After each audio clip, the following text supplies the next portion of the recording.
Okay, marching ahead into Matthew chapter 23, verse 1. Then Jesus spoke to the crowds and to his disciples, saying, "The scribes and the Pharisees have seated themselves in the chair of Moses. Therefore, all that they tell you, do and observe, but do not do according to their deeds. For they say things and do not do them. They tie up heavy burdens and lay them on men's shoulders, but they themselves are unwilling to move them with so much as a finger.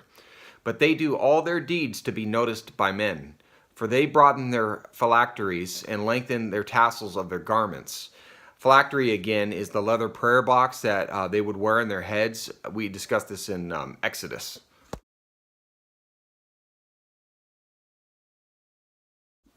Verse 6. They love the place of honor at banquets and the chief seats in the synagogues, and respectful greetings in the marketplaces, and being called rabbi by men. But do not be called rabbi, for one is your teacher, and you are all brothers. Do not call anyone on earth your father, for one is your Father, he who is in heaven. Do not be called leaders, for one is your leader, that is, Christ. But the greatest among you shall be your servant. Whoever exalts himself shall be humbled, and whoever humbles himself shall be exalted. The titles Jesus was referring to here are spiritual titles, or undue spiritual authority to a human being, as if he was the source of truth rather than God. Verse 13. But woe to you, scribes and Pharisees, hypocrites, because you shut off the kingdom of heaven from people. For you do not enter in yourselves, nor do you allow those who are entering to go in. Woe to you, scribes and Pharisees, hypocrites, because you devour widows' houses, and for a pretense you make long prayers. Therefore, you will receive greater condemnation. And here's a passage that references varying degrees in hell. The Pharisees' legalism and self-righteousness affected the understanding of others, and thus narrowed the gate by which the kingdom could be entered. This can still happen today, and is why we need to be doing Bible study together. Verse 15. Woe to you, scribes and Pharisees, hypocrites, because you travel around on sea and land to make one proselyte, which means a convert from one religion to another. And when he becomes one, you make him twice as much a son of hell as yourselves. Verse 16. Woe to you, blind guides, who say, whoever swears by the temple, that is nothing, but whoever swears by the gold of the temple is obligated. You fools and blind men, which is more important, the gold or the temple that sanctified the gold? And whoever swears by the altar, that is nothing, but whoever swears by the offering on it, he is obligated. You blind men, which is more important, the offering or the altar that sanctifies the offering? Therefore, whoever swears by the altar swears both by the altar and by everything on it. And whoever swears by the temple swears both by the temple and by him who dwells within it.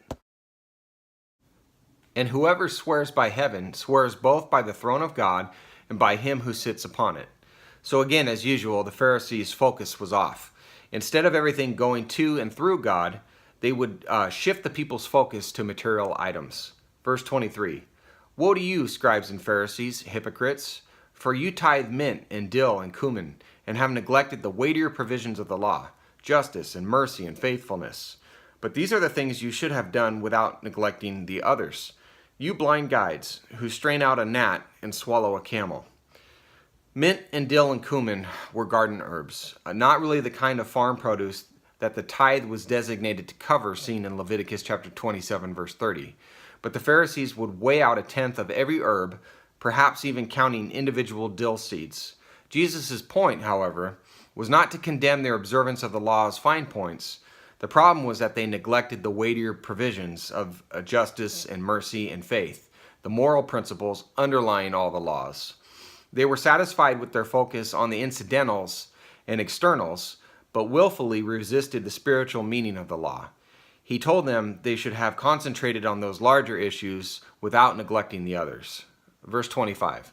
Woe to you, scribes and Pharisees, hypocrites, for you clean the outside of the cup and of the dish, but inside they are full of robbery and self-indulgence. Verse 26.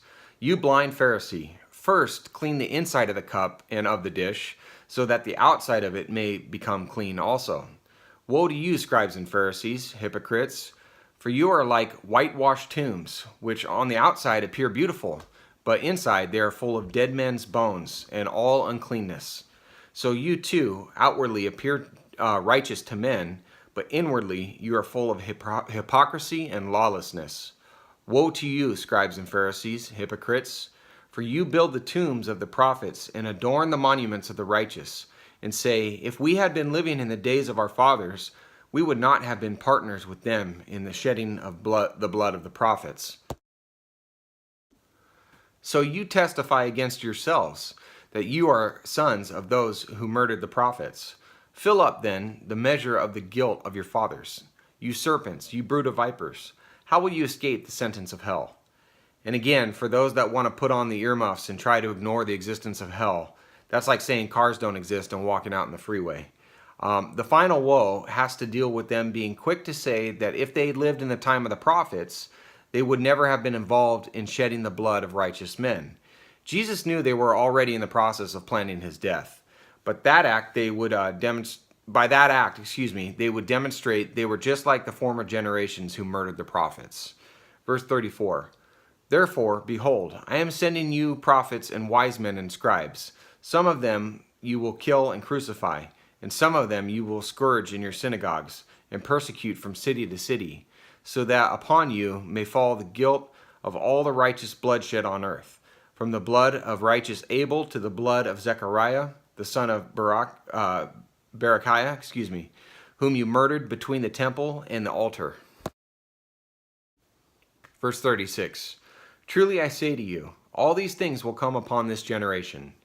Jesus knew that they would assault and kill disciples as well as evangelists and pastors who followed. Zechariah the prophet was martyred between the temple and the altar, and it's highly likely that the destruction to Jerusalem in AD 70 was the judgment that Jesus was talking about here. Verse 37, Jerusalem, Jerusalem, who kills the prophets and stones those who are sent to her.